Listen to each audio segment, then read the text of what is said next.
네, 오늘 함께 나눌 말씀 마태복음 17장 14절부터의 말씀, 17장 14절부터 20절까지 우리 함께 한 목소리로 저와 여러분들이 교독하겠습니다. 저부터 읽겠습니다. 그들이 무리에게 이르매 한 사람이 예수께 와서 꿇어 엎드려 이르되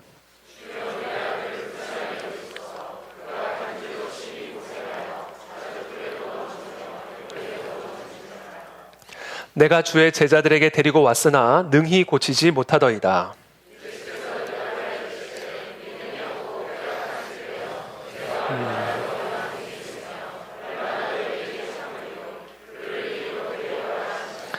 이에 예수께서 꾸짖으시니 귀신이 나가고 아이가 그때부터 나으니라. 이때 제자들이 조용히 예수께 나와 이르되 우리는 어찌하여 쫓아내지 못하나이까. 함께 읽습니다. 이르시되 너희 믿음이 작은 까닭이니라. 진실로 너희에게 이르노니 만일 너희에게 믿음이 겨자씨 한 알만큼만 있어도 이 산을 명하여 여기서 저기로 옮겨지라 하면 옮겨질 것이요 또 너희가 못할 것이 없으리라. 아멘. 네, 오늘부터 저희가 요한계시록 강해를 마치고 이제 어떤 말씀, 어떤 책을 설교하면 좋을지 사실은 꽤 오랜 시간 성령님께 간구하고 여쭙는 그런 시간을 가졌는데, 이번 금식 기도회 기간 동안에 하나님께서 제 마음에 주신 마음은 아주 기초를 다지는 시간을 좀 가지면 좋겠다라는 마음을 주셨습니다. 요한계시록을 통해 참 어려운 책이었는데 이 어려운 책을 통해 조금 이렇게 여러 가지로 또 혼돈스러운 부분도 있으셨을 수 있고, 또 특별히 초신자분들은 이게 무슨 말인가 정말 많이 좀 힘든 시간도 가지셨을 수 있을 텐데, 이제 조금 푸른 초장으로 우리 성도님들을 인도해서 이 신앙의 기본기, 초신자나 아니면 오래된 신자나 우리가 이 신앙의 열매를 맺고 누리기 위해서 우리가 반드시 다지고 또 다지고 또 다져야 할 그런 신앙의 기본기를 좀 다지는 그런 말씀을 좀 나누고자 합니다. 그래서 언제까지 하나님께서 그렇게 하실지는 모르겠지만 하여튼 주어진 시간 동안 이 슬기로운 신앙생활이라는 주제를 가지고 앞으로 시리즈로 계속해서 당분간 성령께서 말씀하실 때까지 함께 말씀을 나누도록 하겠습니다. 오늘 그 슬기로운 신앙생활의 첫 번째 주제는 믿음이란 무엇인가 라는 주제입니다. 지난 7개월간 우리가 함께 묵상했던 계시록은 환상과 상징의 언어로 기록된 책인 만큼 사람들마다 다양하고 풍성한 메시지를 묵상할 수 있는 아주 위대한 책입니다. 만약에 누군가 제게 계시록의 메시지를 한 문장으로 저에게 요약해보라 부탁한다면 저는 이렇게 요약하고 싶습니다. 하나님의 나라는 이미 이 땅에서 시작되었습니다. 이게 요한계시록이 저와 여러분들에게 주고 계시는 가장 본질적인 메시지라고 저는 믿습니다. 이 땅에서 다양한 고난과 환난 가운데, 두려움과 낭만 가운데 살아가고 있는 교회와 성도들에게 하나님의 나라는 여러분 이미 시작됐습니다. 그러므로 지체하지 말고 우리 가운데 이미 시작된 하나님의 나라 속으로 들어가 하나님의 통치와 권세를 소유하고 누림으로 이 세상을 이기는 교회, 이 세상을 이기는 성도가 되십시오 라고 선포해주고 있는 최고의 굿뉴스, 최고의 복된 소식을 전하고 있는 책이 바로 요한계시록입니다. 여러분, 이것이 저와 여러분에게 진정한 복음이 되기를 축복합니다. 여러분 이보다 더 중요한 복음은 없어요. 여러분, 이 복음을 우리의 마음의 중심에 두지 않고 우리가 무슨 신앙생활을 어떻게 할 수가 있단 말이에요. 복음이 진짜 우리에게 복음이 되지 않으면 다른 그 어떤 것도 우리에게 힘을 줄 수 없고 능력을 줄 수 없고 소망을 줄 수가 없습니다. 정말 우리가 다지고 또 다지고 또 다져야 할 신앙생활의 기본 중에 기본 중에 기본은 바로 이 복음이 진짜 우리의 삶에 복음되게 하는 겁니다. 저는 그 복음을 누리시는 저와 여러분들이 되시기를 예수님의 이름으로 축복합니다. 하나님의 나라는 성도들이 죽어야 들어갈 수 있는 나라가 아닙니다. 또는 그리스도가 이 땅에 재림하셔야 시작되는 나라가 아닙니다. 하나님의 나라는 이미 시작됐습니다. 하나님의 본체이신 예수 그리스도께서 인간의 옷을 입고 이 땅에 오셔서 십자가에서 우리의 죄를 대신하여 대속하기 위하여 죽으시고 3일 만에 부활하심으로 우리를 묶고 있는 모든 죄의 권세, 사단 마귀의 권세, 사망의 모든 권세를 끊어내심으로써 하나님의 나라와 통치가 이미 이미 시작됐다. 그러므로 그것을 누리라. 이게 복음입니다. 그것을 누리고 계십니까? 누리시기를 축복합니다. 그러므로 예수 그리스도의 대속의 은혜를 믿음으로 받아들이는 사람은 누구든지 차별 없이 이 땅에서 이미 시작된 하나님의 나라와 통치 안으로 들어가 하나님의 자녀된 권세를 누리며 이 땅의 모든 고난을 이기고 가난을 이기고 절망을 이기고 유혹을 이기고 미혹을 이기는 성도의 삶을 살아가게 되는 거예요. 예수 그리스도의 십자가 사건을 통해 사단 마귀는 이미 저 영원한 무적행에 영원히 갇히게 됐습니다. 비록 우는 사자같이 아직 여전히 두루 삼킬 자를 찾아다니고는 있지만 우리는 이미 예수 그리스도의 이름으로 사단 마귀를 대적할 수 있는 권세를 받았어요. 다 돌아다녀도 상관없어요. 무적행에 갇힌 거나 마찬가지입니다. 왜? 대적할 수 있는 권세를 받았기 때문이에요. 마귀를 대적하라. 그리하면 너희를 피하리라 말씀하셨잖아요. 그러므로 마귀를 대적하십시오. 우리의 가정 안에 하나님의 나라를 회방하는 마귀를 대적하십시오. 우리의 삶 속에서 이미 시작된 하나님의 나라와 통치를 가로막고 있는 마귀를 대적하십시오. 이 나라 가운데 역사하는 마귀를 대적하십시오. 그러면 피할 겁니다. 그러면 무너질 거예요. 이게 복음이에요. 예수님이 뭐라고 말씀하셨어요? 내가 너에게 천국 열쇠를 줬으니 네가 땅에서 묶으면 하늘에서도 묶일 것이요 땅에서 풀면 하늘에서도 풀리리라.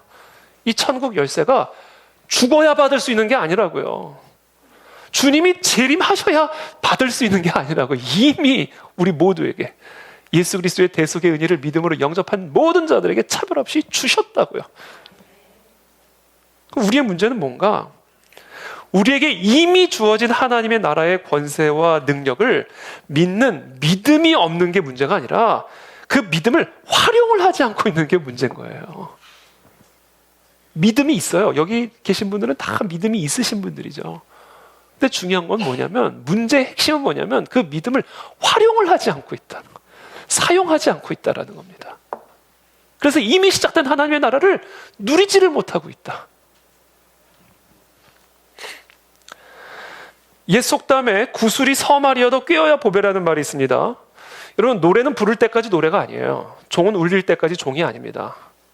믿음은 그 믿음을 사용할 때까지 믿음이 아닙니다.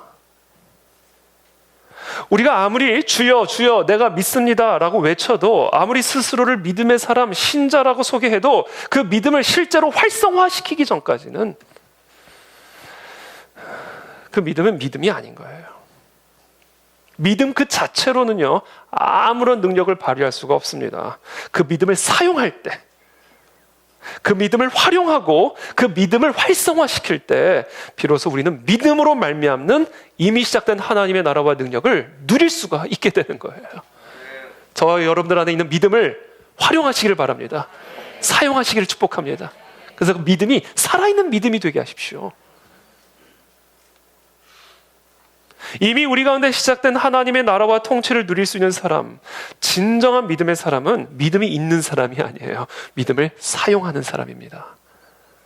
주님은 우리에게 약속하셨어요. 믿는 자들에게는 이런 표적이 따르리니 곧 그들이 내 이름으로 귀신을 내쫓고 새 방언을 말하며 독살, 뱀을 집어올리며 무슨 독을 마실지라도 해를 입지 않으며 병든 사람에게 손을 얹은 즉 그 병이 나으리라. 이와 같은 믿음의 표적이 따른다고 말씀하셨어요. 여러분, 비록 백신이 독과 같은 것일지라도 그 백신이 저와 여러분들에게 해를 끼치지 않게 되기를 축복합니다.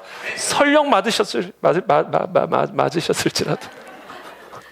안 맞으시기를 바라지만, 설령 맞아야 할 수밖에 없었고 맞으셨다면 그럼에도 불구하고 예수 그리스도의 보혈의 피로 모든 악한 영향력들이 끊어질지어다.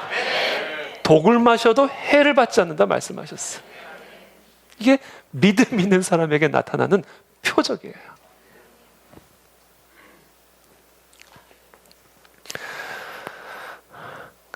그렇다면 이건 예수님의 말씀이에요. 믿는 자들에게는 이런 표적이 따른다.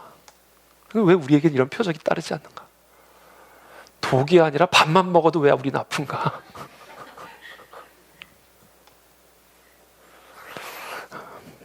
계속해서 말씀드리지만 믿음을 사용하지는 않고 있기 때문에 그래요. 오늘 우리는 이 문제를 고침받아야 됩니다. 이게 우리를 아프게 만드는 거고, 이게 우리를 병들게 만드는 거고, 이게 우리를 쓰러뜨리는 거예요. 이 믿음을 사용하지 않은 이 문제, 믿음이 있는데도 믿음을 사용하지 않는 이 문제를 우리가 어떻게 고침받을 것인가, 그 이야기를 좀 더 구체적으로 하기 전에 먼저 믿음이란 무엇인가를 먼저 조금 살펴보겠습니다. 믿음에는 크게 세 종류가 있습니다. 첫 번째는 본능적인 믿음입니다. 믿음은 하나님께서 모든 인간에게 선물로 주신 본능이에요. 그래서 모든 인간에게는 본능적인 믿음이 있습니다. 마치 우리가 밥을 안 먹으면 식욕이라고 하는 본능이 있듯이 우리는 믿는 본능을 갖고 있어요. 그게 본능적인 믿음입니다. 태어나면서부터. 그래서 이 본능적인 믿음이 없이는 사람이 사람답게 살 수가 없습니다. 예를 들어서 갓난 아기는 태어나서 처음 만난 사람인데 아빠 엄마를 믿어요. 그래서 엄마가 안아주면 웃고 아줌마가 안아주면 웁니다. 이게 본능적인 믿음이에요. 모든 인간들은 우주의 질서와 법칙에 대한 본능적인 믿음을 갖고 있습니다. 우리가 혹시 내일 동쪽에서 해가 뜨지 않으면 어떡하나 염려하면서 잠자리에 드는 분이 계십니까? 길을 걸어가면서 저 하늘이 무너져 내리면 어떡하나? 지금 내가 걷고 있는 이 땅이 갑자기 다 꺼져 내려버리면 어떡하나? 염려하면서 길을 걷는 사람이 우리 가운데 계십니까? 아마 아무도 없을 겁니다. 만약에 그런 사람이 있다면 그 사람은 앉으나 서나 안에서나 밖에서나 두려움과 염려에 사로잡혀가지고 온전한 정신으로 살아갈 수가 없을 거예요. 그래서 하나님이 믿음을 본능으로 주셨어요. 그냥 본능적으로 믿고 살아라. 이 본능적인 믿음이 없으면 살 수가 없어요. 불안하고 두려워가지고. 하늘이 무너져 내릴까 봐 두려운 사람이 어떻게 살아갈 수가 있겠습니까? 그래서 하나님은 믿음을 본능으로 넣어주셨습니다. 두 번째 믿음의 종류는 이성적인 믿음입니다. 이성적인 믿음은 본능적인 믿음에 더해서 교육과 경험 또는 과학으로 입증된 사실에 관해 의심하지 않고 믿을 수 있는 믿음을 의미합니다. 예를 들어 우리가 자동차든 전철이든 비행기든 빠른 속도로 움직이는 그 고철 덩어리에 우리의 생명을 맡길 수 있는 이유는 그것에 대한 이성적인 믿음을 가지고 있기 때문에 그렇습니다. 의사에 대한 이성적인 믿음이 없이 어떻게 우리의 몸을 의사에게 맡기겠어요?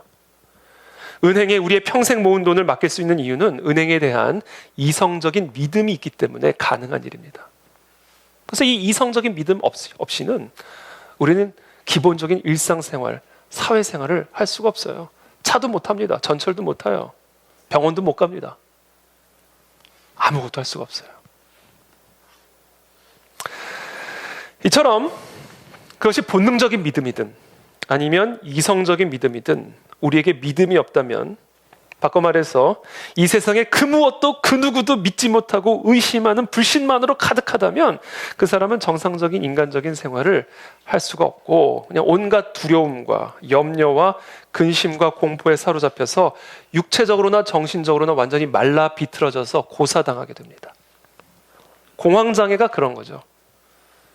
모든 인간에게 선물로 주신 본능적인 믿음이나 또는 이성적인 믿음이 다양한 이유로 인해서 허약해진 거예요. 그래서 길을 걷는데 지나가는 사람이 나를 해칠 것 같은 두려움이 갑자기 몰아닥치고 밀폐된 공간에 가면 갑자기 숨을 못 쉴 만큼 두려움이 엄습하고 그러니까 하나님이 그냥 본능적으로 믿고 살아라 라고 주신 그 믿음이 허약해진 거예요. 이성적으로 당연한 건데 그것을 당연한 것으로 여기지 못하고 두려워하고 염려하는 그와 같은 믿음이 허약해진 상태가 되어버린 겁니다. 근데 믿음에는 이와 같은 본능적인 믿음과 이성적인 믿음만 있는 것이 아니라 세 번째, 영적인 믿음이 있습니다.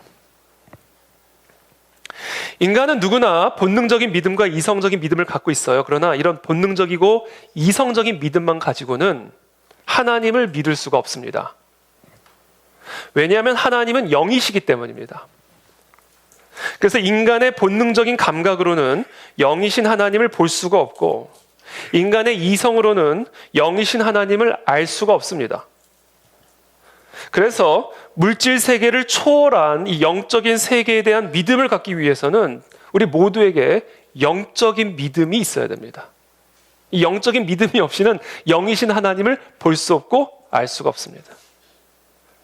예수님의 십자가 죽음, 우리의 본능이나 이성으로 바라볼 때 얼마나 미련해 보입니까? 하나님의 아들이 십자가 그 치욕스러운 죽임을 당했다니. 우리의 본능이나 이성으로 생각하면요, 십자가만큼 말도 안 되는 미련하고 치욕스러운 일이 없죠. 그러나 하나님은 그 미련한 방법으로 우리 모두를 구원해 주셨어요. 우리는 그것을 어떻게 알게 됐습니까? 우리의 본능이나 이성이 아니에요. 영적인 믿음으로 십자가를 보니까 그 십자가를 볼 때마다 마음에 위로가 들어오고 천국이 들어오는 거예요. 영원한 생명의 소망이 들어오는 거예요. 하나님을 찬양하게 되는 겁니다. 이거는 본능이나 이성으로 볼 수 있는 영역이 아니에요. 영적인 믿음이 있는 사람만이 그 십자가 안에 담겨진 그 영적인 세계를, 그 영적인 생명을 알 수 있고 볼 수 있고 경험할 수 있는 은혜가 임하게 되는 것이죠.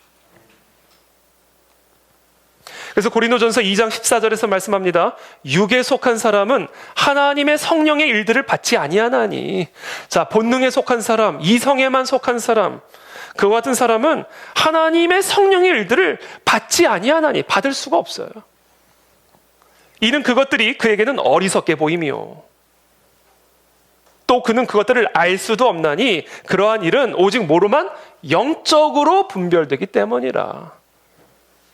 그래서 하나님의 일은, 하나님의 세계는 우리의 본능이나 이성으로는 알 수 없고 이해할 수 없는, 누릴 수 없는 영역입니다. 오직 영적인 믿음으로만 볼 수 있고 들을 수 있고 알 수 있고 누릴 수 있는, 그것이 바로 하나님의 나라의 일이다라는 거예요. 하나님의 나라가 이미 이 땅에 시작됐고 이미 시작된 하나님의 나라를 우리가 누릴 수 있다고 믿을 수 있는 이유는 지금 저와 여러분들 모두 안에 영적인 이 믿음이 있기 때문에 가능한 일이에요. 자, 그렇다면 어떻게 해야 우리 모두가 이 영적인 믿음을 소유할 수 있을까? 저와 여러분들은 어떻게 이와 같은 영적인 믿음을 소유한 사람이 될 수 있었을까? 거듭나야 돼요. 거듭나야 돼. 거듭났기 때문에 우리가 영적인 믿음을 가질 수가 있는 겁니다. 다시 태어나야 합니다. 그렇다면 어떻게 다시 태어날 수 있는가? 엄마 뱃속으로 들어갔다가 다시 태어나야 한다는 말인가? 그게 바로 니고데모의 질문이었어요. 바리새인 중에 니고데모라고 하는 유대인의 지도자가 있었습니다. 사람들의 눈을 피해 깊은 밤에 예수님을 찾아온 니고데모에게 예수님이 이렇게 말씀하셨어요. 진실로 진실로 네게 이르노니 사람이 거듭나지 아니하면, 다시 태어나지 않으면 하나님의 나라를 볼 수 없느니라. 사람이 다시 태어나서 영적인 믿음을 소유하고 있지 않으면 하나님의 나라를 볼 수 없고 알 수 없고 누릴 수 없느니라.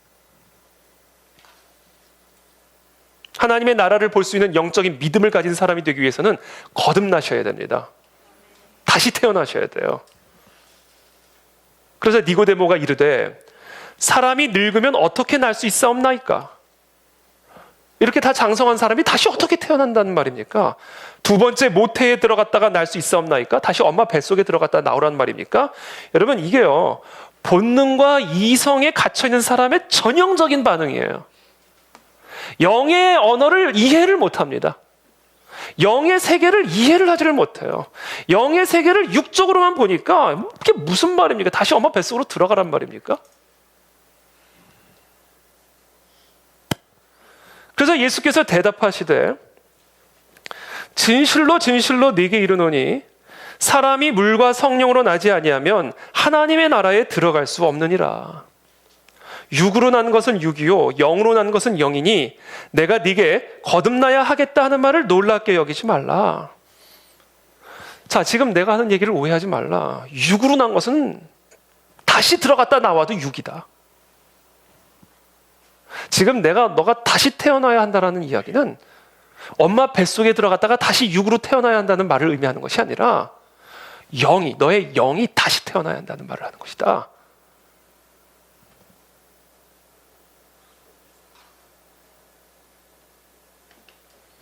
그렇다면 우리의 영이 어떻게 다시 태어날 수가 있어요? 저와 여러분들의 영혼이 어떻게 다시 태어날 수가 있습니까? 예수님이 이어서 말씀하십니다. 바람이 임의로 불매 네가 그 소리는 들어도 어디서 와서 어디로 가는지 알지 못하나니 성령으로 난 사람도 그러하니라. 자, 우리의 영혼이 어떻게 다시 태어나는지 아세요? 엄마 뱃속으로 들어가서 다시 태어나는 게 아니에요. 우리의 영이 다시 태어나는 길은 오직 성령으로만 가능한 일입니다. 다시 태어난다는 이야기는 성령, 하나님의 영의 역사로 말미암아 우리의 영이 다시 태어나는 것을 의미하는 거예요.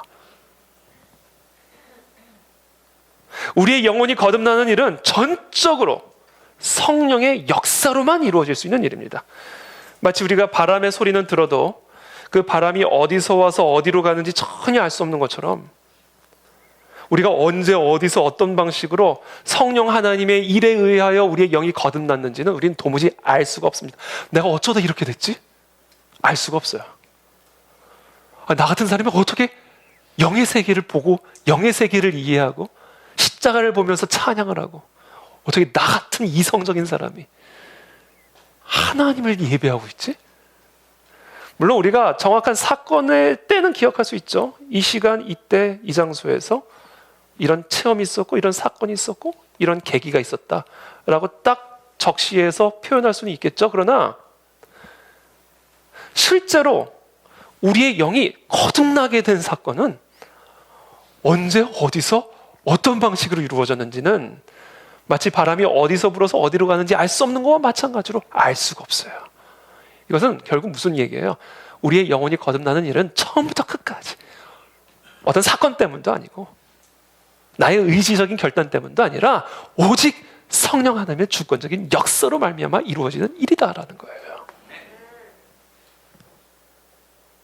그렇게 해서 우리가 다 이렇게 지금 영적으로 거듭난 사람이 된 겁니다. 그래서 니고데모가 다시 질문해요. 아니 도대체 그렇다면 어떻게 해야 나에게도 그런 일이 일어날 수가 있겠습니까? 그게 너무 궁금하지 않겠어요? 너무 원하지 않았겠어요? 어떻게 하면 나도 나의 영이 성령 하나님에 의해서 다시 태어나 영적인 믿음을 가지고 영적인 세계를 바라보며 영적인 언어를 하며 이 영의 세계를 누릴 수가 있겠습니까? 이미 우리 가운데 시작된 이 흙바닥 같은 이곳에 이미 시작됐다 하는 그 하나님의 나라를 이 음침한 골짜기처럼 보이는 이 땅에 이미 시작됐다고 하시는 그 하나님의 나라를 내가 어떻게 누리고 그 안으로 어떻게 들어갈 수가 있겠습니까? 나의 영혼이 어떻게 하면 다시 태어날 수가 있겠습니까? 그때 예수님이 이렇게 이어서 말씀하시는 거예요. 예수께서 그에게 대답하여 이르시되 너는 이스라엘의 선생으로서 이러한 것들을 알지 못하느냐? 진실로 진실로 네게 이르노니 우리는 아는 것을 말하고 본 것을 증언하노라. 그러나 너희가 우리의 증언을 받지 아니하는도다. 내가 땅의 일을 말하여도 너희가 믿지 아니하거든 하물며 하늘의 일을 말하면 어떻게 믿겠느냐. 여러분, 니고데모가 아직 거듭나지 못한 이유가 있습니다. 그 이유가 뭐냐면 땅의 일에 대한 우리의 증언을 받아들이지 않았기 때문이라고 예수님 말씀하십니다. 너희가 우리의 증언을 받지 아니하는도다. 내가 지금 땅의 일을 말하고 있는데도 너희가 믿지 아니하거든 하물며 하늘의 일을 말하면 너희가 어떻게 믿겠느냐. 지금 니고데모가 그의 영혼이 아직 거듭나지 못한 이유는 다른 이유 때문이 아니에요. 오직 이 한 가지 이유 때문입니다. 땅의 일에 대한 우리의 증언을 거부했기 때문에. 땅에서 일어난 우리들의 증언을 거부했기 때문입니다. 이 한 가지 이유 때문에 니고데모의 영혼은 아직 거듭나지 못한 거예요. 땅에서 일어난 우리들의 증언이란 무엇입니까? 그것은 바로 예수 그리스도는 누구신가에 관한 증언입니다. 그리스도께서 이 땅에서 너무나 많은 일들을 통하여 예수는 그리스도시요 살아계신 하나님의 아들이라는 사실을 명확하게 선명하게 입증해 보여주셨어요. 그럼에도 불구하고 니고데모 같은 회당의 지도자들과 바리새인들은 그 증언을 받아들이기를, 아니 그 증언을 통해 분명하게 계시된, 입증된 그리스도는 누구신가에 대한 증언을 받아들이기를 거부했습니다. 예수님이 죽은 자를 일으키고 앉은 뱅이를 일으키니까 기껏 한다는 얘기가 뭐예요? 저는 귀신 들렸다. 이렇게. 예수 그리스도께서 이 땅에서 행하신 일, 그리고 그 일을 통해서 입증한, 계시한 그리스도는 살아계신 하나님의 아들이라는 이 증언을 이 땅에서 일어난 일을 받아들이기를 거부했기 때문에 니고데모의 영혼이 거듭나지 못했던 거예요.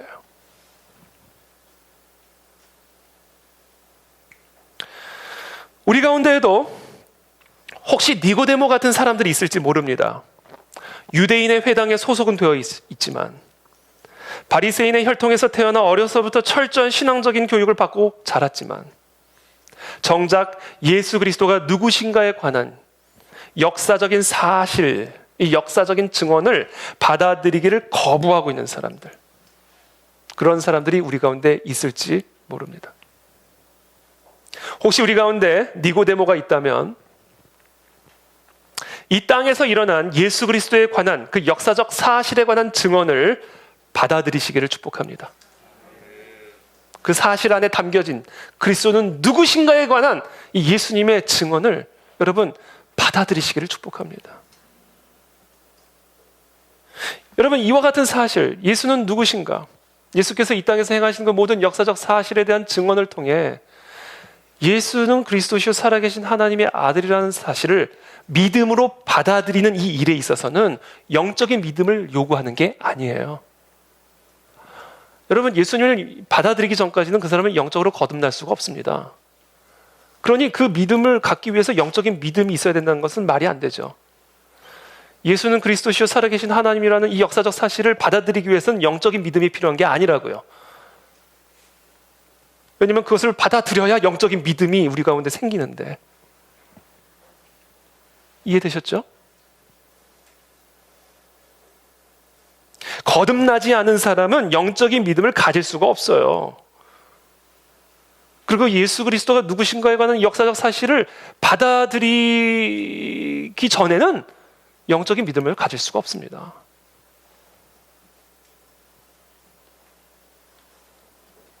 우리가 이 예수 그리스도를 영접하는 믿음, 예수 그리스도는 누구신가에 관한 이 역사적 사실을 영접하는 믿음은요, 이성적인 믿음으로 충분한 거예요.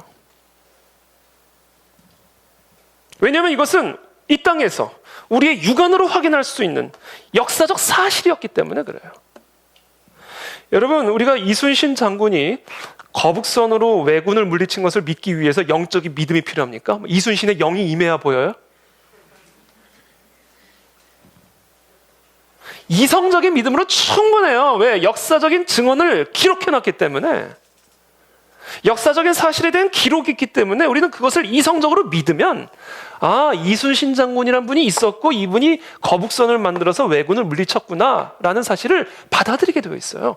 그것을 위해서는 어떤 영적인 믿음이 필요한 게 아니라 그냥 이성적인 믿음으로 충분한 일입니다.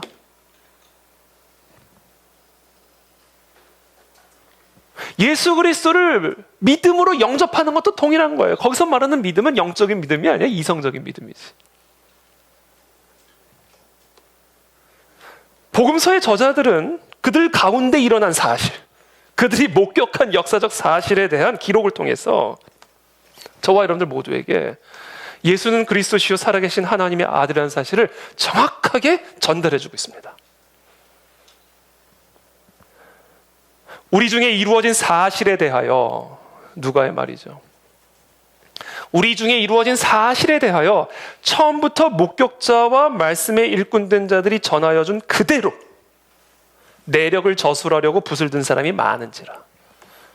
그 모든 일들을, 우리 중에 이루어진 그 모든 일들을 근원부터 자세히 미루어 살핀 나도 데오빌로 각하에게 차례대로 써보내는 것이 좋은 줄 알았노니 이는 각하가 알고 있는 바를 더 확실하게 알게 하려 함이로다.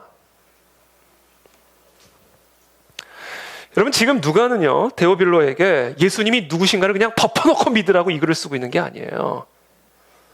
안 믿겨도 믿으라고 지금 하는 게 아닙니다. 지금 누가가 데오빌로에게 이와 같은 글을 써 보내는 이유는요, 우리 중에 일어난 사실을 제대로 알라고 보내는 거예요. 그래서 예수님이 누구신가를 좀 제대로 알라고 보내는 글이란 말이에요. 덮어놓고 믿으라고 보내는 글이 아니에요.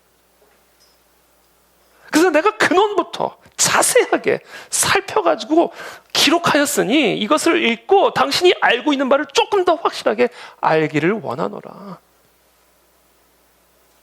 당신의 이성으로 자세히 살펴서 읽어보라는 거예요.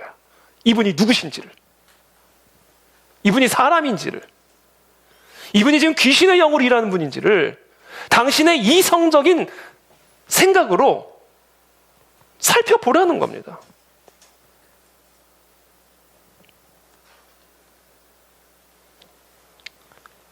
당시 초대교회 성도들에게 또는 당시 유대인들이나 로마인들에게 예수님을 믿는 일은요, 이성적인 믿음으로 충분한 일이에요.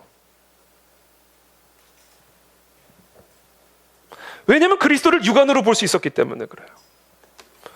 예수 그리스도의 가르침을 육성으로 들을 수 있었기 때문이에요.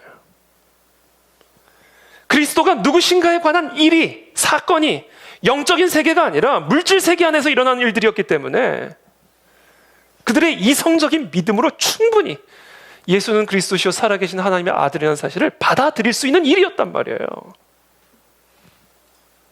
그리고 그것이 영이신 하나님이 물질의 옷을 입고 이 물질 세계 안에 들어온 이유이기도 했습니다. 왜? 영으로 다 죽어 있으니까. 영적으로 다 죽어 있으니까, 영적인 믿음이 다 없으니까, 그냥 본능과 이성으로만 살아가고 있는 사람들이니까 이들의 영을 깨워 하나님의 나라를 보게 하기 위해서 오셔야 하는데, 그와 같은 자들에게 영적인 믿음을 요구한다면 그게 말이 되는 거예요? 아니에요. 이성으로 충분히, 본능으로 충분히 할 수 있는 일이에요, 이거는. 그래서 영이신 하나님이 다 애도 만질 수 있고 애도 들을 수 있는 물질로 오신 거예요. 물질 세계 안으로. 그래서 너의 본능과 이성으로 나를 받아들여라. 그러면 너의 영이 열린다. 너의 영적인 믿음이 생긴다. 그래서 영의 세계가 열릴 것이다. 이미 시작된 하나님의 나라를 누리게 될 것이다. 이게 성육신 안에 담겨져 있는 비밀입니다, 여러분.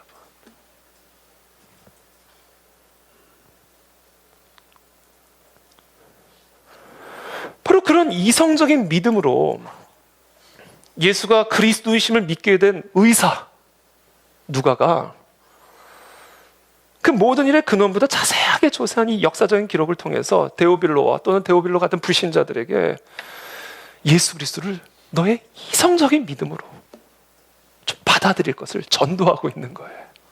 Think! 생각하라. 생각해봐라.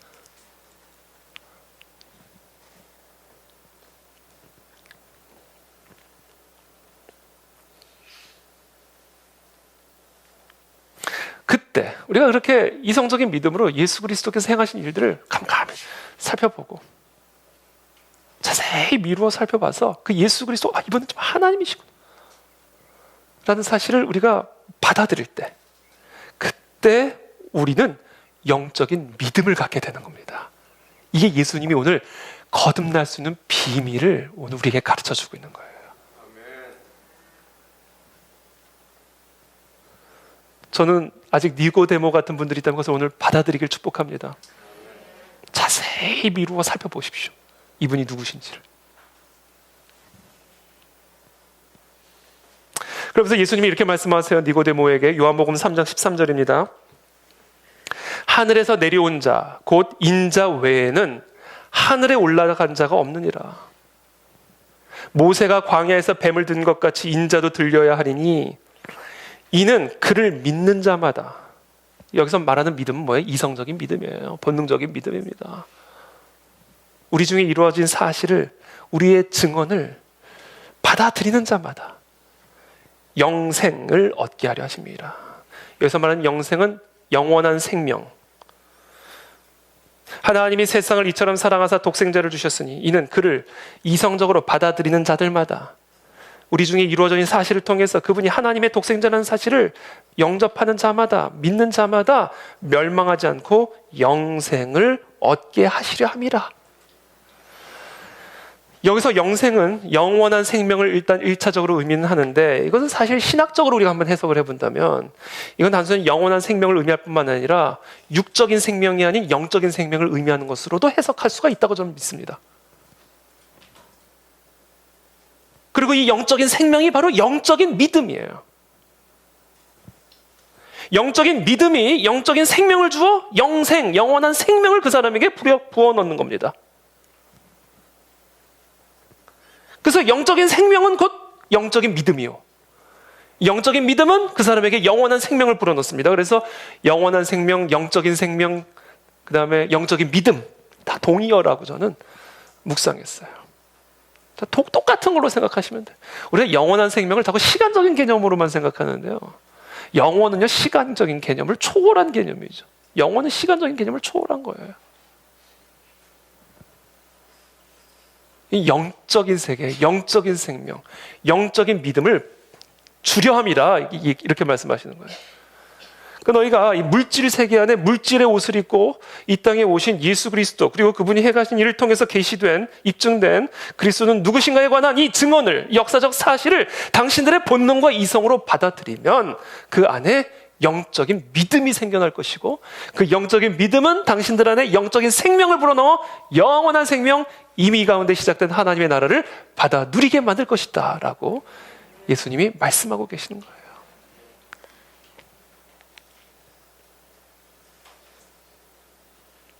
그런데 여기서 우리가 한 가지 반드시 추가적으로 기억해야 할 사실이 하나가 있습니다.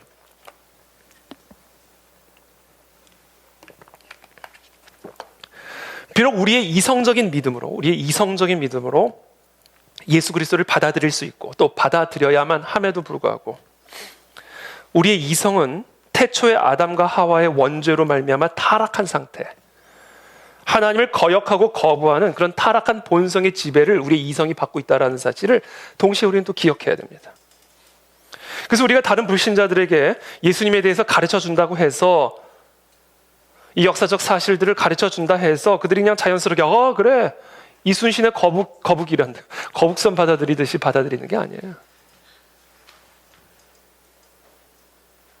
여러분, 초등학교 아이들에게 이순신의 거북선 가르쳐주고 그냥 공립학교 가서 이순신의 거북선 처음 듣는 애들이 가르쳐주고 그 다음에 예수님 얘기하면요, 예수님 얘기하면 에이 다 그럽니다. 죽음에서 이게 말도 안 돼 다 그렇게. 똑같은 역사적 사실을 얘기를 해줘도요, 우리의 이성은요 하나님을 거역하고 거부하는 타락한 본성의 지배를 받고 있기 때문에 이성적으로 마땅히 받아들여야 할 그 역사적 사실을 이성으로 거부합니다. 우리는 이 사실을 기억해야 돼요. 그래서 우리가 한 영혼의 거듭남의 역사를 위해서 반드시 기억해야 할 사실이 하나가 있는데, 그것은 바로 기도에는 이런 유가 나갈 수 없다라는 사실을 기억해야 됩니다. 좋은 믿음의 가정에서 태어났다고 자동적으로 예수 그리스도를 영접하게 되는 게 아닙니다. 크리스천 학교에서 공부했다고 자동적으로 예수 그리스도를 믿게 되는 게 아닙니다. 누군가 그들을 위해서 기도해 줘야 됩니다. 하나님의 보좌를 흔들고 마귀의 권세를 깨뜨려서 성령 하나님이 그의 타락한 이성에 깨어나 예수 그리스도에 대한 역사적인 증언을 이성적인 믿음으로 받아들일 수 있도록 그들의 이성이 깨어나고 그들의 본능이 깨어나도록 중보해야 됩니다. 왜냐하면 사단 마귀의 역사가 그것을 가로막고 있기 때문에 그래요.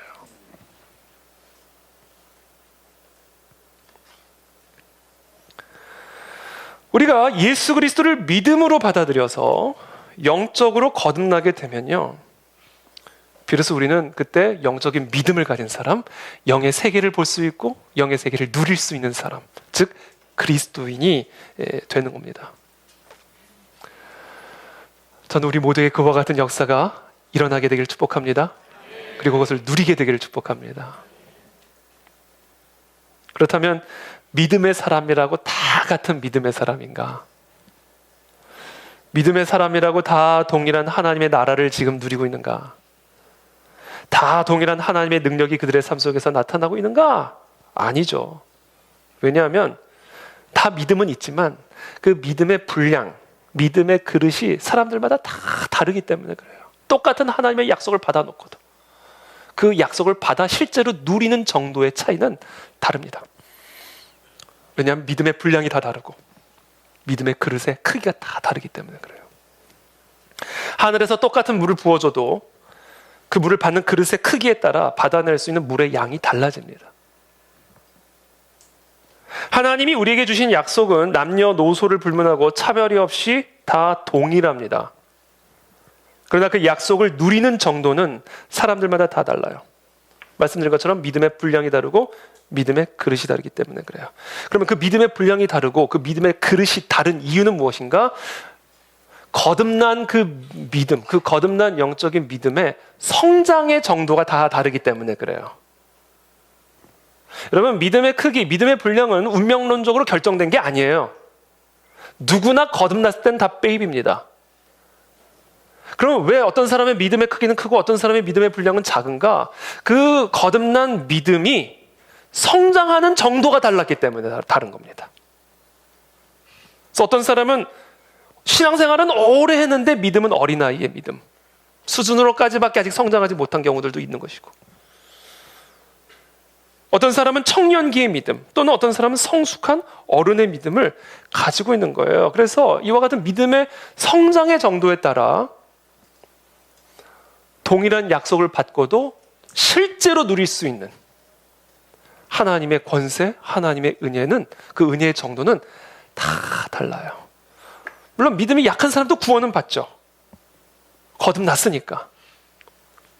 그러나 아기와 같은 믿음으로는 우리에게 주어진 하나님의 약속의 100분의 1, 1000분의 1도 제대로 누리기가 어려워진다. 그러니까 안타까운 믿음이 되는 거죠.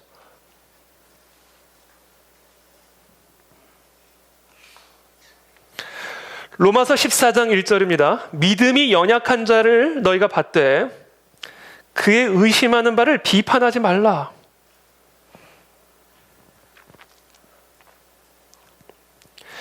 믿음이 연약한 자가 있고 믿음이 강한 자가 있습니다.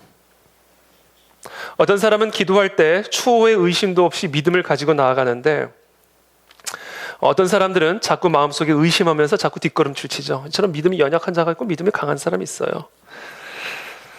그래서 믿음은 성장해야 됩니다. 그래서 저와 여러분들이 오늘 질문해야 될 것은, 지금 거듭난 나의 믿음이, 나는 분명히 영적으로 거듭난 믿음을 가지고 있는데 나는 과연 이 믿음을 성장시키고 있는가? 지난 신앙생활 한 10년, 20년, 50년 정말 나의 이 영적인 믿음의 성장도 10살을 먹었고 20살을 먹었고 50살을 먹었는가? 아니면 시간은 50년이 됐는데 아직 어린아이의 믿음인가를 점검하셔야 된다는 거예요. 여러분, 믿음은 성장합니다. 베드로 보세요. 예수님 배신하고 도망갔던 베드로가 예수님을 위해서 내려오는 설에 의하면 십자가에 거꾸로 못 박혀 죽임을 당할 만큼의 믿음의 성장을 이루었잖아요. 믿음은 성장할 수 있어요. 남녀노소 상관없습니다. 믿음은, 영적인 믿음은 육의 나이, 육의 상황과 상관없이 언제나 성장할 수가 있어요. 그러면 이제 우리의 질문은 이겁니다. 그럼 어떻게 해야 성장하는 건가? 어떻게 해야 성장할 수 있습니까? 어떻게 해야 나의 믿음이 성장하여 이렇게 부어지는 하나님의 나라를 내가 충만하게 누리는 삶을 살 수 있습니까? 주님, 나의 믿음의 크기가 성장하기를 원합니다. 그래서 사망의 음침한 골짜기를 지날지라도 주의 지팡이가 나를 안위하고 있는 것을 내가 실제로 경험하고 누리고 맛보며 살아가기를 원하나이다. 좀 나의 믿음의 분량을, 나의 믿음의 성장의 정도를 키워주십시오. 그 비결을 제가 오늘 여러분들에게 말씀을 드리고자 하는 것. 첫 번째, 하나님의 말씀을 묵상하셔야 됩니다. 여러분, 교수님은 똑같은 말을 어렵게 하는 은사가 있으시고요, 목사는 똑같은 말을 날마다 새롭게 하는 은사가 있어요. 저는 가끔씩 제가 민망해요. 똑같은 말 또 해야 되니까. 하나님의 말씀을 묵상해야만 우리의 믿음은 성장합니다. 여러분, 가난하기를 밥을 안 먹이는데 얘가 성장합니까? 우리의 믿음, 우리의 영적인 믿음은 영의 양식을 먹지 않으면 절대로 성장할 수가 없어요. 사람이 떡으로만 살 것이 아니요 하나님의 입으로부터 나오는 모든 말씀으로 살 것입니다.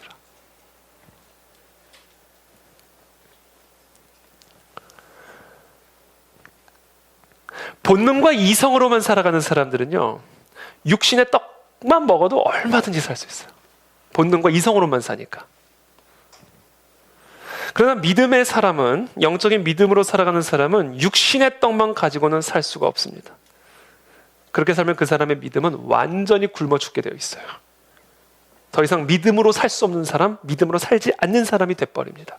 거듭났어도. 구원은 받겠죠. 받겠죠라고 단정적으로 말하기보다는 받을 수도 있겠죠. 그럼 그런 사람들이 얼마나 많아요. 입으로는 주여 주여 하지만 실질적인 삶은 철저하게 자신의 본능과 이성에만 충실한 사람 얼마나 많습니까? 그러므로 믿음은 들음에서 나며 들음은 그리스도의 말씀으로 말미암았느니라. 믿음은요, 오직 그리스도의 말씀을 들음으로만 성장합니다. 오직 말씀의 떡을 먹어야만 믿음으로 살 수 있는 영적인 힘을 공급받을 수가 있어요. 그래서 여러분, 정말 저와 여러분들이 믿음의 사람으로 살기를 원한다면 우리의 믿음의 분량과 믿음의 그릇이 날마다 어제보다 오늘이, 오늘보다 내일이, 올해보다 내년이 더 커지고 더 커져서 그 하나님의 충만한 은혜와 권세와 축복을 누리는 삶을 살기를 원한다면 여러분 정말로 하나님의 말씀을 먹으셔야 됩니다. 날마다 큐티하셔야 돼요. 먹지 않고는 성장할 수가 없는 거예요. 이건 자연의 원리고 영적인 원리입니다. 그래서 이 믿음으로 살아가는 사람들에게 있어서 예배는 생명인 거예요. 이거 거듭나지 않은 사람은 죽었다 깨나도 이해 못합니다. 예배는 우리의 일상의 삶에 흩어져 있던 우리의 모든 생각, 분산되어 있던 우리의 모든 마음들을 다 모아다가 예수 그리스도에게 집중하는 시간이에요. 여러분, 우리가 한 주 동안 얼마나 바쁘게 지내셨습니까? 우리의 생각과 마음이 얼마나 분산돼 있었어요. 그러나 이 정한 시간, 정한 장소에서 우리가 함께 이 자리에 모여가지고 그렇게 분산돼 있었고 흩어져 있었던 우리의 모든 생각과 마음들을 예수 그리스도의 말씀 앞에 딱 모아드리는 거예요.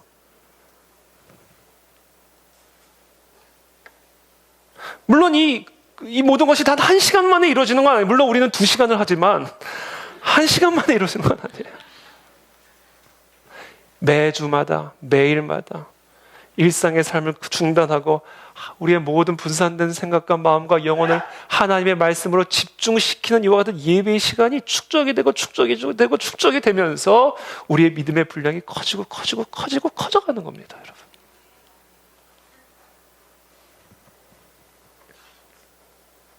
그러므로 여러분 예배를 생명처럼 여기시기를 축복합니다.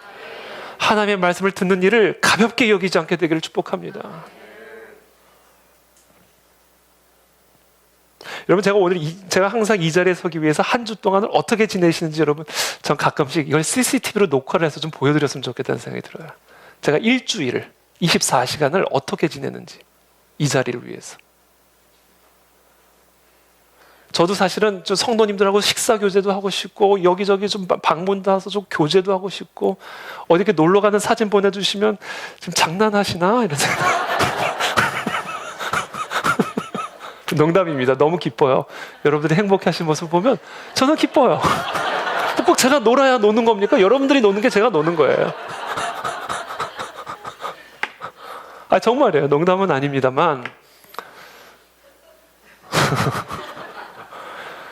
저도 그렇게 하고 싶어요, 진짜. 그러면 좀 더 좋을 것 같아요. 근데 제가 그렇게 하지 않는 이유, 그렇게 하지 못하는 이유가 있어요. 이 자리 때문에 그래요. 왜 이 자리에 우리가 다 모여야 돼. 여기에 생명이 있는 거기 때문에 그래요. 우리의 믿음의 분량은 이 말씀을 통해서만 성장할 수 있기 때문에. 그래서 이 자리가 흐트러지면 뭐 저는 물론이고 여러분들도 다 흐트러지는 거예요. 그러니까 제가 이 자리를 위해서 일주일을 24시간을 어떻게 보내는지를 좀 알았으면 좋겠다는 생각이 좀 가끔씩 들 때가 있어요. 그래야 그런 자세로 이 자리에 오실 거 아니에요. 이 자리가 어떤 자리인지를 여러분들도 더 깊이 좀 아셔야 여러분들이 이 자리에 오기 위해서 토요일을 어떻게 보낼 것이며 주일 아침을 어떻게 준비할 것이며 이 자리에 와서 어떻게 할 것인지를 이 시간을 어떻게 대할지를 여러분들이 깨달을 수 있을 거 아니에요.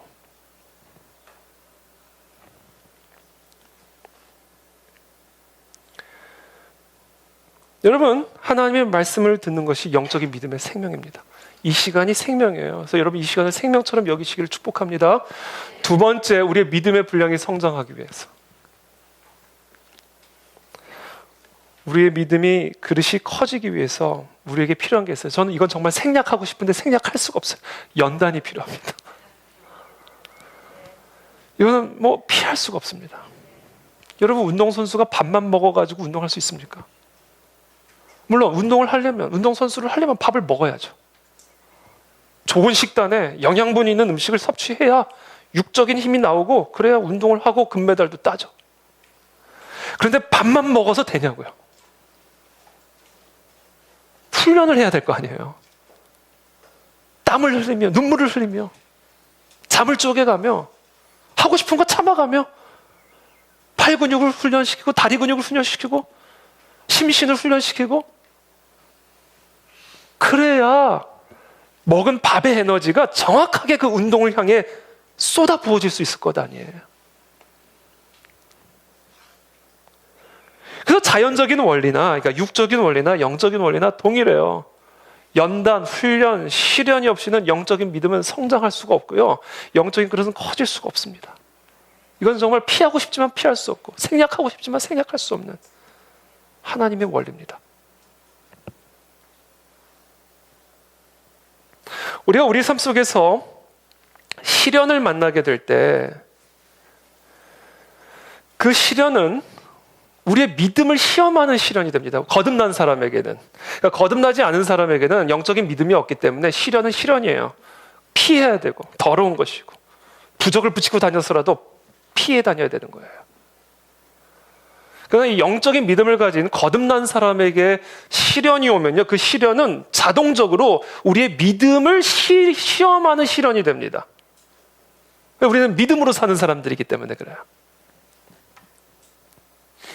그래서 우리는 시련을 만날 때 우리는 자동적으로 우리 믿음의 한계를 경험하게 되고요, 믿음의 연약함을 깨닫게 되면서 우리가 만난 시련을 믿음으로 어떻게든지 이겨내고 극복해 보려고 전전긍긍하면서 믿음의 몸부림을 치게 되어 있어요.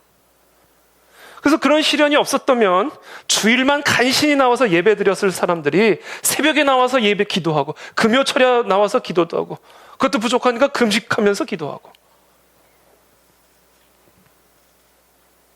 이와 같은 영적인 몸부림을 치게 되어 있습니다. 거듭난 사람들은 믿음의 시련이 그 사람의 믿음을 시험하여 연단하게 되어 있습니다. 그리고 우리가 이와 같은 믿음의 시련을 당할 때 이 믿음의 시련이 그와 같은 몸부림을 치는 과정 속에서 우리 안에서 무엇을 만들어내는지 아세요? 인내를 만들어냅니다. 야고보서 1장 3절입니다. 이는 너희 믿음의 시련이 인내를 만들어내는 줄 너희가 알미라. 믿음의 시련은, 우리의 삶에 온 시련은 거듭난 믿음의 사람의 믿음을 시험합니다. 그리고 그와 같은 믿음의 시련은 우리 안에서 인내를 만들어냅니다. 왜냐하면 왜 믿음의 시련이 우리 안에서 다른 게 아니라 인내를 만들어내는가? 인내가 믿음의 표지이기 때문에 그래요. 믿으면 인내합니다.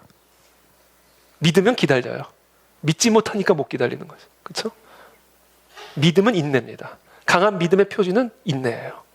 그래서 하나님은 우리의 삶에 시련을 주셔서 어떤 다양한 종류의 시련을 통해서 믿음을 막 당겨보기도 하고, 막 눌러보기도 하고, 막 얼마나 질긴지 막 찢어보려고 해보기도 하고, 막 이와 같은 믿음의 시련을 통해서 인내를 배우게 하고 인내가 성장하게 합니다. 그래서 이 시련이 막 우리의 믿음을 막 찢으려고 할 때, 그때도 우리의 믿음을 견고하게 지키려고 노력하면서 인내. 막 믿음을 터뜨리려고 막 위에서 누를 때, 그때도 나의 믿음을 지켜내려고 몸부림을 치는 가운데 인내. 그래서 이런 모든 과정을 통해서 이 믿음의 시련이 내 안에서 인내를 만들어내면서 강한 믿음, 큰 믿음을 만들어가게 되는 거예요. 그래서 왜 신형 자동차 이제 출시하기 전에 막 사막에 가서 막 뭐 사막 달리기 하고 뜨거운 열기 밑에서, 그랬다가는 또 저 북극에 가가지고 저 추운 날씨에서 얼음판 막 달리기 하고 막 이러잖아요. 그 왜 그래요? 어떤 날씨에서도 어떤 환경에서도 흔들림이 없는 자동차를 만들어내기 위함인 것처럼, 하나님은 때로는 우리를 사막으로, 광야로, 저 북극 알라스카와 같은 추운 곳으로 다양한 종류의 시련을 우리 가운데 보내셔서 우리의 믿음이 얼마나 질긴지, 우리의 믿음이 얼마나 강력한지 찢어보려고 해보기도, 눌러보기도 하고, 터트려보려고 하고, 막 그런 상황 속에서도 우리의 믿음을 지켜내기 위해서 인내하는 가운데 우리의 믿음을 키워가신다.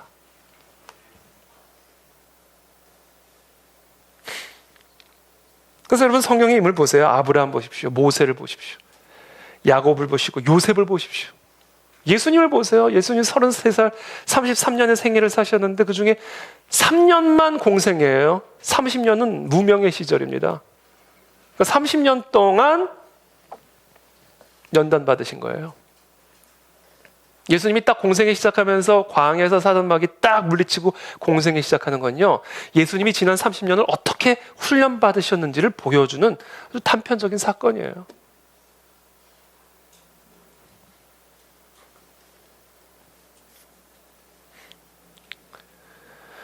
여러분, 이 시련이 중요한 것, 이 연단이 중요한 이유는요, 하나님께서 우리들에게 축복을 주실 때 언제나 우리의 믿음의 토대 위에 부어주시기 때문에 우리의 믿음이 견고하게 인내로 버티고 있지 않으면, 그 버티는 인내의 믿음이 우리 안에 없으면요, 조금만 축복 줘도 무너져 내려버리는 거예요. 이 무거운 이 축복의 하중을 견뎌내지를 못합니다. 그래서 어린 애들에게 무거운 물건 확 주면 다리가 휘청거리잖아요. 못 맡기죠. 어떻게 그런 어린 아이와 같은 믿음을 가진 사람에게 그런 하중에 사명을 맡기겠습니까? 그런 하중에 축복을 주실 수가 있겠어요? 그냥 주저앉아 버리죠.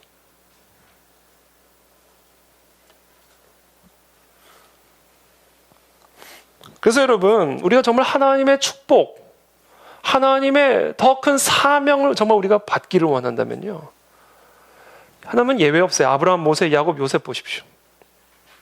연단을, 믿음의 연단을 통해 우리의 믿음의 하중을, 믿음의 그 강도를, 믿음의 그릇을 강력하고 견고하게 세우시는 일부터 하신다.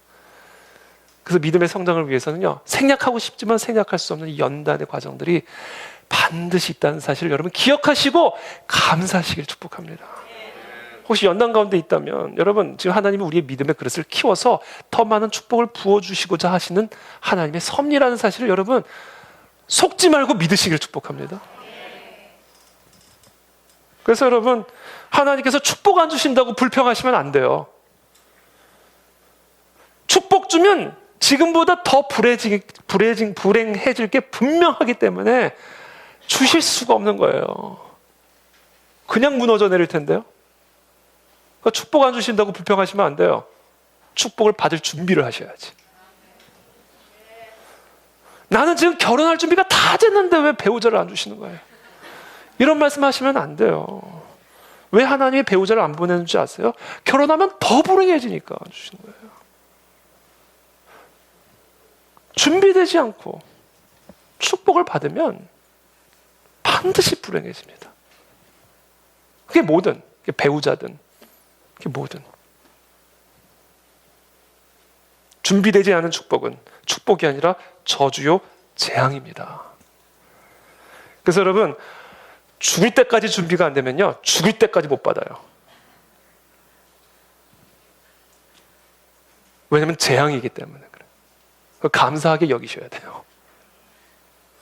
그러므로 우리에게 하나님은 믿음의 시련을 주심으로써 인내를 배우게 하셔서 믿음의 그릇을 키움으로 더 많은 축복과 더 많은 사명을 받아 누릴 수 있는 그런 견고한 믿음의 사람으로 훈련시키고 계심을 여러분 믿음으로 아멘하며 고백하시기를 축복합니다.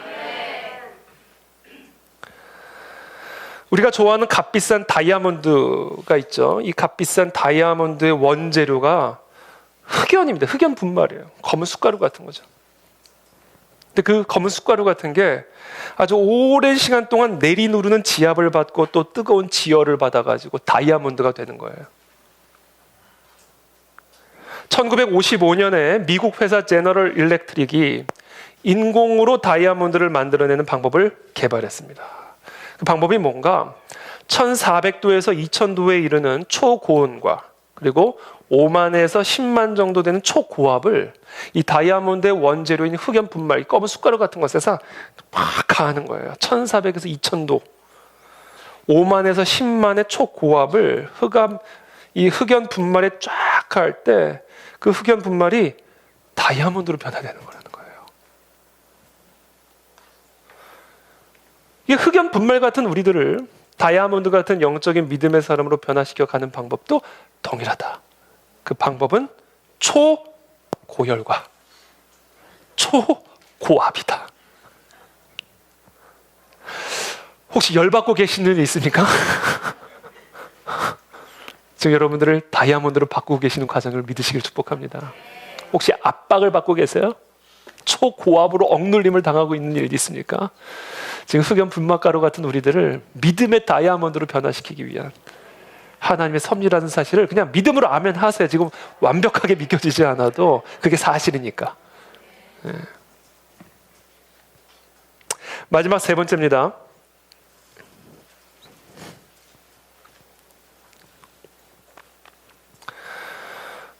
우리의 믿음의 분량이 커지기 위해서, 그래서 정말 우리에게 허락하신 그 하나님의 축복의 분량을 충만하게 누리는 삶을 살아가기 위해서 우리가 기억해야 할 세 번째 원리는 하나님의 말씀대로 실천해야 됩니다. 예수님께서는 이렇게 말씀하시죠. 제가 종종 인용하죠. 나더러 주여 주여 하는 자마다 천국에 들어가는 것이 아니라 주의 뜻대로 행하는 자라야 천국에 들어갈 것이니라. 이 말씀은 제가 항상 인용하듯이 우리가 죽은 다음에 최후의 심판대를 통과해서 하나님의 나라에 들어가기 위해서는 꼭 기억해야 할 하나님의 말씀이기도 하지만 동시에 이 말씀은 이미 이 땅에서 시작된 하나님의 나라에 들어가 하나님의 통치와 권세를 누리기 위해서 우리가 꼭 기억해야 할 말씀이기도 하다라는 사실이에요. 여러분, 이 땅에서 이미 시작된 하나님의 나라와 통치를 누리기를 원하십니까? 그러면 주여 주여만 하셔는 안 돼요. 주의 뜻대로 실천하셔야 됩니다. 그래야 이미 우리 가운데 시작된 하나님의 나라 안으로 들어가 하나님의 통치와 권세를 누리는 삶을 시작할 수가 있어요. 믿음은 우리가 믿는 믿음대로 실천할 때 비로소 살아있는 믿음이 되는 겁니다. 최고급 승용차를 가지고 있으면 뭐예요? 그리고 그 최고급 승용차의 기름통 안에 기름이 가득 채워져 있으면 뭐합니까? 열쇠를 넣고 시동을 걸어야 차가 움직이죠.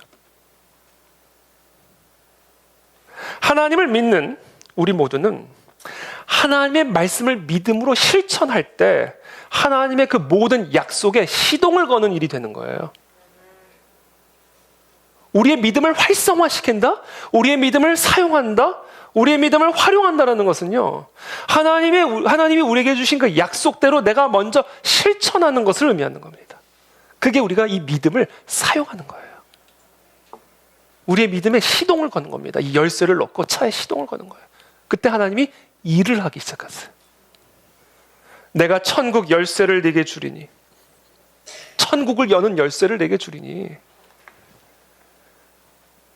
네가 땅에서 무엇인지 매면 하늘에서도 매일 것이요, 무엇인지 땅에서 풀면 하늘에서도 풀리리라. 일이 어디서부터 시작이 돼요?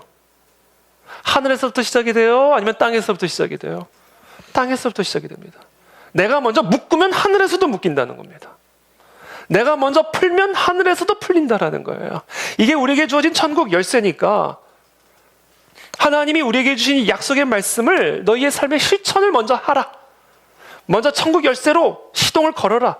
그러면 믿음의 표적들이 뒤따를 것이다. 예수 그리스도 이름으로 귀신을 내쫓고 새 방언으로 말하며 독사를 짚고 독을 먹어도 해를 받지 아니하며 병든 사람에게 손을 얹은 즉 그 병든 사람이 나음을 얻는 이 믿음의 표적이 어떻게 일어나는가? 먼저 묶어라. 그럼 묶인다. 먼저 풀어라. 그럼 풀린다. 살아있는 믿음은 하나님 편에서 먼저 시작하는 게 아니에요. 내가 먼저 하나님이 나에게 주신 그 약속의 말씀에 반응하여 실천하여 나부터 시작해야 되는 겁니다. 그때 하나님의 믿음의 표적이 따라오는 거예요. 근데 우리는 정반대로 생각하죠. 하나님이 해주셔야 된다고 생각하는 거예요. 그래서 기도만 하는 거예요. 아니에요. 정반대입니다. 우리가 먼저 하나님이 우리에게 주신 약속대로, 하나님이 우리에게 주신 명령대로, 하나님이 우리에게 주신 말씀대로 내가 먼저 천국 열쇠를 집어넣고 시동을 걸어야 돼요. 그러면 하나님의 역사가 우리 삶 속에서 시작이 되는 겁니다.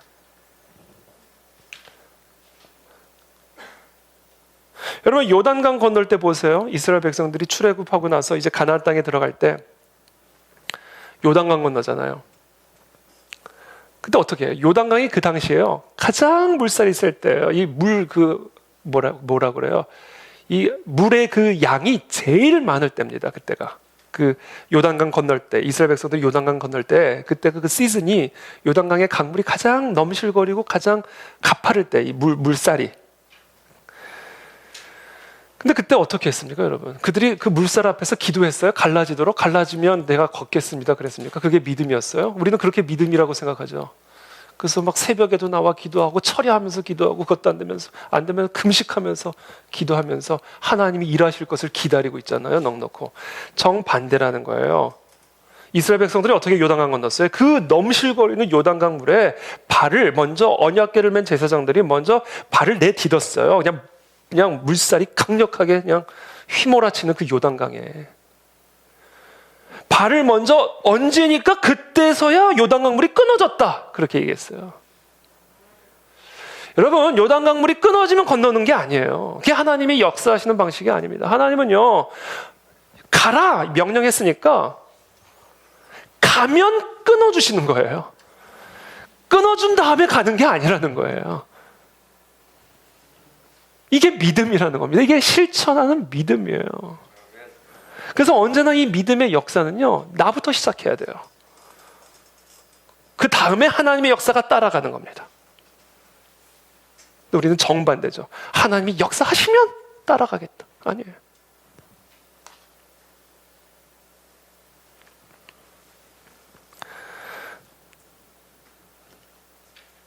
오늘 본문 말씀 보면 귀신 들린 아이를 고치시는 장면이 나오죠.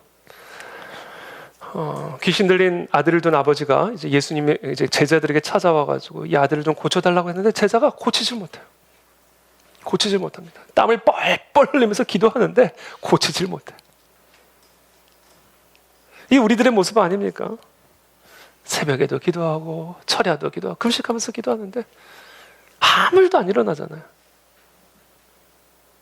그러니까 예수께서 대답하여 이르시되 17절에 믿음이 없고 패역한 세대요. 이들이 믿음이 없긴 왜 없어요?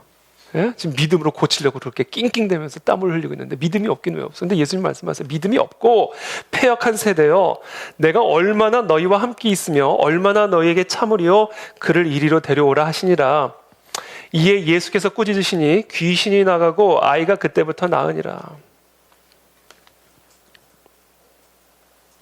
이때 제자들이 조용히 예수께 나와 이르되 우리는 어찌하여 쫓아내지 못하였나이까? 이르시되 너희 믿음이 작은 까닭이라. 그러면서 이렇게 말씀하세요. 진실로 너희에게 이르노니 만일 너희에게 믿음이 있어, 만일 너희에게 믿음이 겨자씨 한 알만큼만 있어도 이 산을 명하여 여기서 저기로 옮겨지라 하면 옮겨질 것이요 또 너희가 못할 것이 없으리라. 이게 무슨 말씀이에요? 겨자씨 한 알만큼만 있어도, 그러니까 믿음이 작은 자요 그래 놓고서는 겨자씨 한 알만한 믿음이 있어도 저 산 보고 들려서 바다에 던져지라 하면 던져질 것이다, 이렇게 말씀하셨어요. 이게 앞뒤가 안 맞는 말처럼 들리잖아요. 겨자씨보다 더 작은 씨가 있습니까? 여러분 보신 적 있으세요? 겨자씨? 눈에 보이지도 않아요. 근데 믿음이 작은 자요 그러시고는 겨자씨만한 믿음만 있어도 산이 바다로 빠진다. 그래서 도대체 어떤 의미일까? 이것은 이 말씀이에요. 겨자씨만한 믿음이어도 좋다. 정말 눈에 보일랑말랑한 믿음이어도 좋다. 그 겨자씨를 심어야 된다. 심어야 된다. 그 겨자씨를 심는 것이, 그것이 주는 일이든 하는 일이든 무슨 일이든 하나님의 약속에 반응하여 겨자씨만한 믿음이라도 심어야 열매를 맺는다는 거예요. 하나님의 역사는 너가 심는 것에서부터 시작을 하는 거지 하나님으로부터 시작되는 일이 아니다. 그러므로 너의 믿음이 겨자씨만한 믿음이 있어도 좋다. 큰 믿음이 필요한 게 아니다. 정말 눈에 보이지 않을 만큼의 조그만 믿음이어도 내가 너에게 준 그 약속에 반응하여 먼저 줘라, 먼저 해라. 그러면 줄 것이고 그러면 나는 할 것이다. 이거예요. 주시면 주겠습니다가 아니에요. 주면 주겠다는 겁니다. 해주시면 하겠습니다가 아니에요. 네가 하면 내가 하겠다라는 겁니다. 너의 실천을 통해 믿음의 표적이 너를 따라갈 것이다. 믿는 사람에게는 아무리 태산 같은 문제가 다가와도 그 문제를 던져서 바다에 던져버릴 능력이 있습니다. 그와 같은 기적의 능력을 경험하기 위해서는 겨자씨만한 믿음이라 할지라도 저와 여러분들이 먼저 심어야 합니다. 그래야 열매를 맺습니다. 오병이어와 같은 작은 믿음이라도, 여러분 오병이어 가진 그 작은 소년이 오병이어를 주님에게 드렸으니까 오병이어로 수천 명을 먹이잖아요. 오병이어라는 겨자씨만한 것이라도 먼저 하면 그걸로 5천 명을 먹이는 기적이 일어나는 거예요. 그래서 주님이 계속 말씀해요. 줘라, 그럼 난 줄 것이고, 해라, 그럼 내가 할 것이고, 가라, 그럼 내가 너랑 갈 것이다. 이거예요. 그래서 시편의 기자는 이렇게 노래합니다. 눈물을 흘리며 씨를 뿌리는 자는 기쁨으로 거두리로다. 울며 씨를 뿌리러 나가는 자는 반드시 기쁨으로 그 곡식단을 가지고 돌아오리로다. 여러분, 뿌린 대로 거두는 법칙을 기억하십시오. 뿌리는 게 있어야 거둡니다. 먼저 우리가 믿음으로 뿌릴 때 하나님은 그것을 거두게 하실 것입니다. 그와 같은 실천하는 믿음으로 하나님의 기적을 경험하는 저와 여러분들의 삶이 다 되시기를, 오늘 제가 나눠드린 이 말씀을 꼭 기억하시고 여러분 삶에 실제로 적용하시기를, 그래서 하나님의 놀라운 기이한 일들이, 질병이 나음을 얻고 태의 문이 열리고 독을 마셔도 해를 받지 않는, 광야의 길이 나고 사막의 강이 나는 이와 같은 하나님의 기이한 역사가 뒤따라오는 표적을 우리 모두가 경험하게 되시기를 예수 그리스도의 이름으로 축복합니다. 함께 기도하겠습니다.